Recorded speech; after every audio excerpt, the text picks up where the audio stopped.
It was a nightmare. That's the simplest way I could say a nightmare. Over the past few months, we've reported on seclusion in Utah schools, a behavioral intervention used to isolate students, sometimes in small padded boxes, when they pose an imminent threat. It took my childhood away. It made me scared. Utah lawmakers took notice. Your TV station started showing cases, and I started getting phone calls from constituents. Now, a new state law will make changes to seclusion. I think it's a good step forward. I'm Fox 13 investigative reporter Taylor Stevens. I'll tell you what the new law will change and what parents need to know. Do you really need a 6-year-old or a 5-year-old locked in a room for 6 hours? After May 7th, Utah schools will no longer be allowed to use seclusion on kindergarten students. That is absolutely progress. Guy Stevens with the Alliance Against Seclusion and Restraint notes data shows seclusion is used mostly on elementary students with disabilities.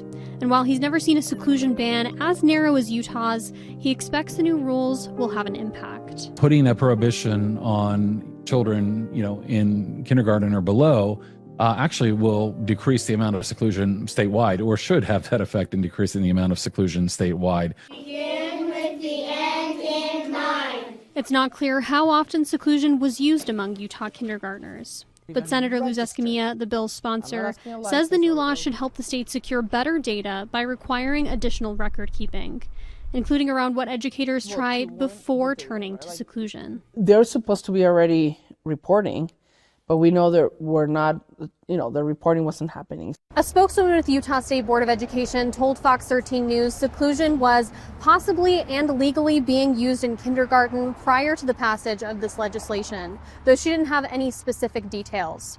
Asked about this new law, USBE said in a statement that it has a responsibility to respect and uphold all legislation, adding, "We plan to continue to support our local education associations as they implement policy and procedural changes after this legislative session." I really feel confident that also the State Office of Education will provide some good guidelines through that process. Stevens says good training for educators on when it's appropriate to use seclusion under the new law and when it's not will be essential. There really is an upstream issue here, and ultimately providing better staffing, support, training gets things moving in a better direction.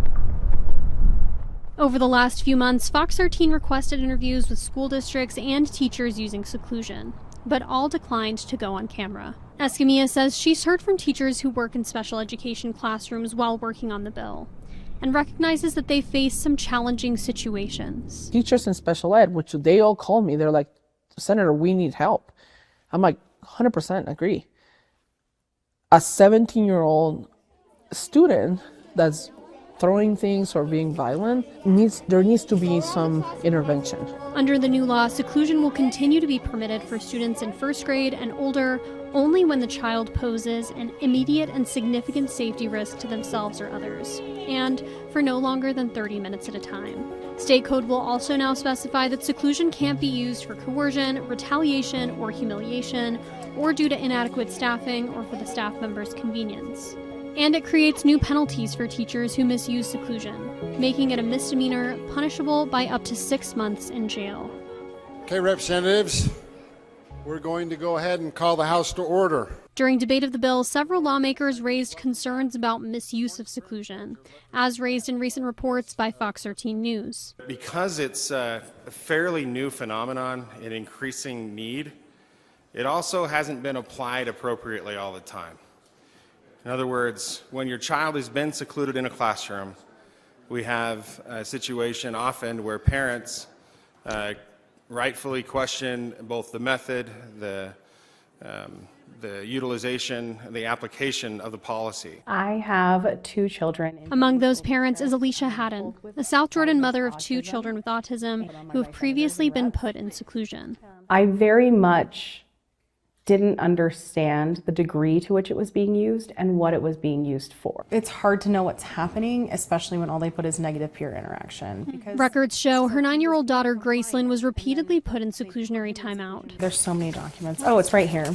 Situations Haddon says were traumatic for her and paradoxically led to more behavior problems. So it marks if they had a timeout, which is the seclusion. Now, Haddon says she's thankful state legislators have taken note of the issue. I'm glad that students entering kindergarten and first grade this year won't be as traumatized as my second and third grader. I'm really grateful. And I'm hopeful that next year we can push through some legislation that does address more of the concerns. We're responsible. I mean, now I know. Escamilla says once she learned about seclusion, she felt a duty to help address the concerns of parents like Haddon. And she's pledged to continue pursuing the issue on Capitol Hill. To me, I think if we can find a mechanism where students can get the assistance they need without having to potentially create trauma, it's kind of like a win. And you know, if that looks like we will get rid of those rooms that are dark and no window, yeah, absolutely. That should not be in the conversation. We'll keep a close eye on how this new law is implemented and on how the conversation around future changes to Utah's seclusion laws develops. For now at the state capitol, Taylor Stevens, Fox 13 News, Utah.